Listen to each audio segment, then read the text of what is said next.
Good morning. Class third, subject है हमारा हिंदी। आज हम हमारा नया पाठ शुरू करेंगे जिसका नाम क्या है? गाड़ी बुला रही है। ओके, पाठ का नाम क्या है? गाड़ी बुला रही है। शुरू करते हैं हम हमारा नया पाठ। ओके, सबसे पहले हम इसकी गहरी पेज पढ़ेंगे। यातायात के साधन हमारे लिए बहुत आरामदायक आवश्यक है। ये साधन हमारी यात्रा को सरल, सुगम और आरामदायक बनाते हैं। तो यातायात के कुछ साधन है जो हमारे लिए क्या है? बहुत आवश्यक है। ये हमारी यात्रा को क्या बनाते हैं? सरल, सुगम और आरामदायक बनाते हैं। अतः हमें इसके आविष्कार और विकास के बारे में जानकारी रखनी चाहिए। तो इन साधनों के बारे में हमें क्या रखना चाहिए? आविष्कार और विकास के बारे में जानकारियां रखनी चाहिए। इस पाठ के माध्यम से यातायात का एक प्रमुख साधन है। कौन सा? यातायात का प्रमुख साधन कौन सा होता है? रेलगाड़ी अपने बारे में बता रही है। तो यातायात का एक प्रमुख साधन है रेलगाड़ी, जो अपने बारे में बता रही है। तो यातायात का साधन रेलगाड़ी है। रेलगाड़ी अपने बारे में इस पाठ के माध्यम से, इस कहानी के माध्यम से अपने बारे में बताएगी। शुरू करते हैं हमारा पाठ। मैं रेलगाड़ी हूँ। मैं यातायात का एक प्रमुख, सस्ता और आरामदायक साधन हूँ। तो रेलगाड़ी क्या बोल रही है कि मैं रेलगाड़ी हूँ। रेलगाड़ी यातायात का एक प्रमुख साधन है, सस्ता और आरामदायक साधन भी है। तुमने अपने परिवार और मित्रों के साथ मुझ पर सवार होकर यात्रा अवश्य की होगी। तो आपने अपने परिवार, अपनी फैमिली के साथ, फ्रेंड, मित्रों के साथ मिलकर मुझ में सवार होकर यात्रा अवश्य की होगी। आपने आप ट्रेन में बैठे होंगे, रेलगाड़ी में बैठे होंगे, आपने उसमें यात्रा की होगी। तो उसके बारे में आपको जानकारी प्राप्त होगी कि वह सस्ता साधन भी और आरामदायक साधन भी है। क्या तुम मेरे बारे में और अधिक जानना चाहोगे? कौन बोल रहा है? ये रेलगाड़ी। तो लोग सुनो मेरी कहानी मेरी जुबानी। तो इस पाठ से, इस कहानी से वह अपनी कहानी अपनी जुबानी बता रही है, अपने बारे में बता रही है और अधिक जानकारी देगी वो अपने बारे में। यूं तो तुमने मेरी कई किस्में देखी होगी, जैसे सवारी रेलगाड़ी, मालगाड़ी और ट्राम गाड़ी। कौन कौन सी? सवारी रेलगाड़ी, मालगाड़ी और ट्राम गाड़ी। सवारी रेलगाड़ी जिसमें हम सवार करते, यात्रा करते हैं, और मालगाड़ी जिसमें माल भेजा जाता है।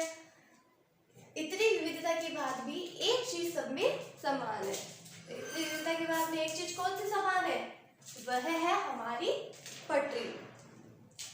हवा में उड़ने वाले जहाज के पास खुला आसमान होता है। तो आपको पता है कि हवा में उड़ने वाला जहाज, हवाई जहाज जो होता है, उसके पास क्या होता है? खुला आसमान होता है। जलयान के पास अगाध जलराशि होती है और स्थल पर चलने वाले वाहन के पास नीचे खुली सड़क या धरती होती है। साइकिल, मोटरसाइकिल, गाड़ियाँ वगैरह देखते हो आप, वो कहाँ चलती है? सड़कों पर चलती है। लेकिन हमारे लिए एक ऐसी पटरी या लीक होती है जिससे हम एक सूत भी इधर उधर नहीं खिसक सकते। तो रेलगाड़ियाँ कहाँ चलती है ये भी आपको पता होगा। रेलगाड़ियाँ चलती है पटरी पर। तो पटरी के नीचे वह नहीं चल सकती, एक सूत भी इधर उधर नहीं खिसक सकते। मेरे इतिहास के कुछ पन्ने तो मेरी पटरी में ही छुपे हैं। तो इसके इतिहास के कुछ पन्ने हैं जो कहाँ छुपे हुए हैं? इसकी पटरी में छुपे हुए हैं। ये तब से शुरू होता है जब कच्चे मार्ग पर टांगे, बैलगाड़ी चलते थे। तो ये कब से है? ये तब की बात है जब मार्ग पर, कच्चे सड़कों पर क्या चलते थे? टांगे चलते थे, बैलगाड़ियाँ चलती थी। ईसा पूर्व 6वीं शताब्दी में किसी ने महसूस किया कि पहिए खुली भूमि पर उतनी तेज नहीं चलते जितना कि किसी लीक में चलते हैं। इसके लिए चूने के पत्थर को काटकर इसके बीच नालीदार खांचे बनाए गए। क्या बनाए गए हैं? नालीदार खांचे। इनमें घोड़ा गाड़ी, ठेले आदि चलाना क्या है? सरल आगे चलकर किसी ने जमीन में धंसी रहने वाली लीक या खांचे की जगह ऊपर उभरी रहने वाली ऐसी लीक बनाई जिसे क्या कहा जाने लगा? पटरी कहा जाने लगा। क्या कहा जाने लगा? पटरी। बाद में इंग्लैंड और अमेरिका में लकड़ी की पटरी बिछा दी गई। कौन सी पटरी बिछा दी गई? इंग्लैंड और अमेरिका में लकड़ी की पटरी बिछा दी गई, जिस पर कोयले और अन्य खनिजों से भरे वाहन चलाए जाते थे। तो अमेरिका और इंग्लैंड में लकड़ी की पटरी बिछा दी गई, जिस पर कोयले और अन्य खनिजों से भरे वाहन चलाए जाते थे। इसके बाद 18वीं शताब्दी में ब्रिटिश इंजीनियर विलियम जेसॉप ने लोहे की पटरी बिछाई। कौन सी पटरी बिछाई? लोहे की। पहले इंग्लैंड और अमेरिका में लकड़ी की पटरी बिछा दी गई, उसके बाद में 18वीं शताब्दी में ब्रिटिश इंजीनियर विलियम जेसॉप ने लोहे की पटरी बिछा दी। इस पर लोहे के पहियों वाली रेलगाड़ी चलाई जाती थी। जिसके पहिए कौन से होते थे? लोहे के पहियों वाली रेलगाड़ी चलाई गई। फिर 19वीं शताब्दी में कोलकाता महानगर में पटरी पर चलने वाली ट्राम गाड़ी को घोड़े खींचा करते थे। घोड़े इस पटरी पर जितना भार की गाड़ी खींच लेते थे, जितने भार की गाड़ी खींच लेते थे, उसके चौथाई भार का सामान वे सड़क पर नहीं खींच पाते थे। जितना भार घोड़े इस पटरी पर खींचते थे, उतना उसका चौथाई भार भी सामान, जो भी सामान होता था, वे इस सड़क पर नहीं खींच पाते थे। रेल शब्द का अर्थ होता है पटरी। तो रेल शब्द का अर्थ क्या होता है? पटरी होता है। इसलिए रेलवे का अर्थ क्या हो गया? पटरी का रास्ता। रेल शब्द का अर्थ तो क्या हो गया? पटरी। रेलवे शब्द का अर्थ क्या हो गया? पटरी का रास्ता। पटरी के बाद दूसरा महत्वपूर्ण अंग है इंजन। तो पटरी के बाद उसका महत्वपूर्ण अंग कौन सा है? रेलगाड़ी का इंजन।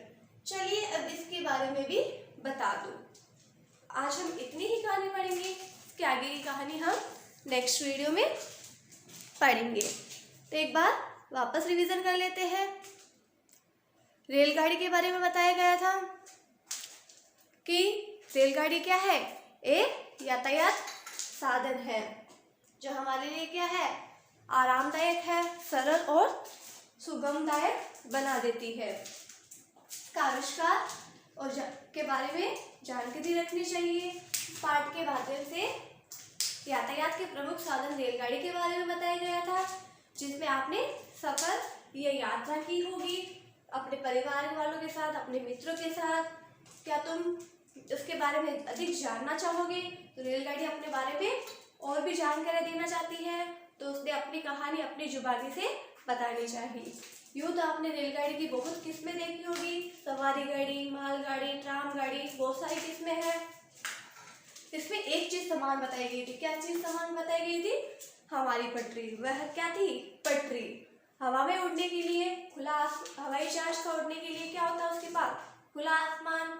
और जलयान के सामने आकाश जल रस्सी होती है, और स्थल पर चलने वाले वाहन के नीचे क्या होती है? खुली सड़क या धरती होती है। उसी तरह रेलगाड़ी के लिए क्या है?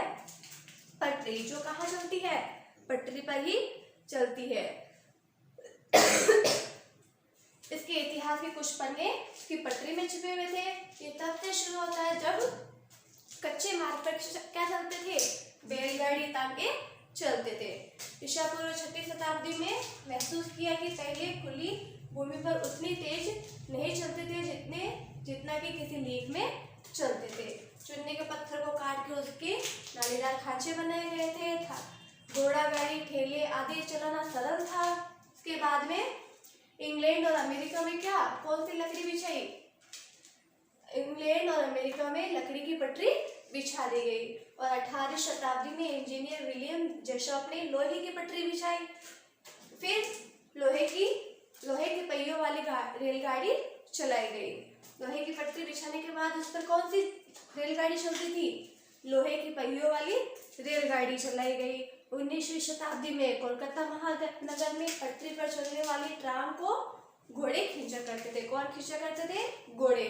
जितना भार घोड़े इस पटरी पर खींच लेते उसके चौथाई भार का सामान भी वे सड़क पर नहीं खींच पाते थे। रेल शब्द का अर्थ होता है पटरी और रेलवे का अर्थ क्या हो गया? पटरी का रास्ता। पर बोलते हैं ना रेलवे स्टेशन, मतलब वो पटरी का रास्ता है। पटरी के बाद दूसरा उसका महत्वपूर्ण अंग कौन सा है? इंजन। और अब इसके बारे में आगे हम नेक्स्ट वीडियो में पढ़ेंगे। ओके, एक बार आप इसको रिवीजन जरूर करना और पढ़ना। इसके आगे की कहानी हम नेक्स्ट वीडियो में पढ़ेंगे। आज के लिए हम इतना ही पढ़ेंगे। Thank you.